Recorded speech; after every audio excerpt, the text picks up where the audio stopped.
যে জাতীয়করণ যে প্রতিষ্ঠানগুলো রয়েছে সিনিয়রিটি ডিটারমাইন করার জন্য তখন তারা রিকোয়েস্ট করেছিল তাদেরকে 50% সিনিয়রিটি যেন দেওয়া হয়।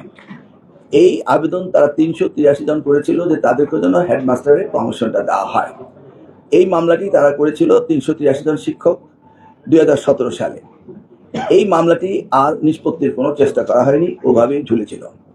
আমরা দায়িত্ব পাওয়ার পর বিষয়টি আমরা খুব সিরিয়াসলি গুরুত্ব দিয়ে বিবেচনা করি যে আমাদের শিক্ষকের প্রয়োজন রয়েছে। প্রধান শিক্ষক শূন্য কোনো বিদ্যালয়ে থাকতে পারবে না। এই বিষয়টি নিয়ে আমরা ল মিনিস্ট্রির সাথে যোগাযোগ করি এবং পরবর্তীতে আমরা মাননীয় প্রধানমন্ত্রীর সাথে এটা নিয়ে আলোচনা করি। প্রধানমন্ত্রী আমাদের অ্যাটর্নি জেনারেল সাহেবকে এই বিষয়ে তদারকি করার জন্য নির্দেশ দেন এবং সেই থেকে এটা আমরা যত শীঘ্র সম্ভব সম্পাদন করার চেষ্টা করি। এখানে আমাদের 32,000 শিক্ষক হেডমাস্টার প্রমোশনের জন্য আটকে আছেন, তার সাথে ওদের 283 জন, সেটাও একই সাথে ছিল। এখন আজকে অ্যাজ অফ টুডে এসে আমাদের হেডমাস্টারের শূন্য পদ এসে দাঁড়িয়েছে 36,235টি আউট অফ আমাদের 65,500 স্কুলের মধ্যে। এর মধ্যেও আরও আমাদের পদ শূন্য হয়েছে। এই পদ শূন্য হলো সহকারী শিক্ষক। অর্থাৎ আমরা যদি 36,235 জন শিক্ষককে এখন প্রমোশনটা দিতে পারি, সেই সাথে আমাদের ইমিডিয়েটলি আমাদের আসন শূন্য হয়ে যাবে 38,443 জন।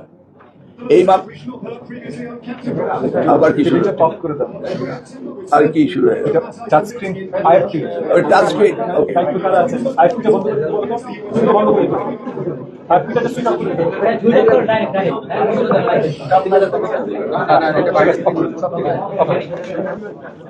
আমরা দায়িত্ব পাওয়ার পরে মাননীয় প্রতিমন্ত্রী, আমি এবং উপদেষ্টা ডক্টর মাহাদি আমিন এই বিষয়গুলোকে নিয়ে গুরুত্ব দেই এবং পরবর্তীতে মাননীয় প্রধানমন্ত্রী অ্যাটর্নি জেনারেলকে এই বিষয়টি দেখার জন্য নির্দেশনা দেন এবং সংসদে এই বিষয়ে বহুবার আলোচনা হয়।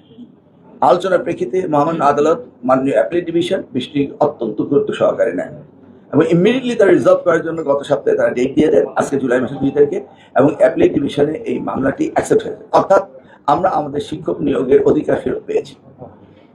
এই যে আমরা পাওয়ার কারণে আমরা 36,235টি শিক্ষকের প্রধান শিক্ষক অ্যাপয়েন্টমেন্ট দিতে পারবো এবং সেই সাথে ইমিডিয়েটলি আমরা 38,443 জন এসএন টিচার নিয়োগ দিতে পারবো। এটি হচ্ছে আজকের দিনে এই শিক্ষা মন্ত্রণালয়ের প্রাথমিক বিভাগের জন্য আমার ববিহাত্তা মাহাদি আমিনের জন্য সবচেয়ে একটি গুরুত্বপূর্ণ সুখবর এবং সারা দেশবাসীর জন্য এটি একটি সুখবর আমরা পেয়েছি। এখন মামলায় কি আদেশ হয়েছে এই ব্যাপারে আমাদের অ্যাটর্নি জেনারেল যিনি এটা নিয়ে কাজ করেছেন তিনি আপনাদেরকে বলবেন। ধন্যবাদ। ইতিমধ্যেই আপনারা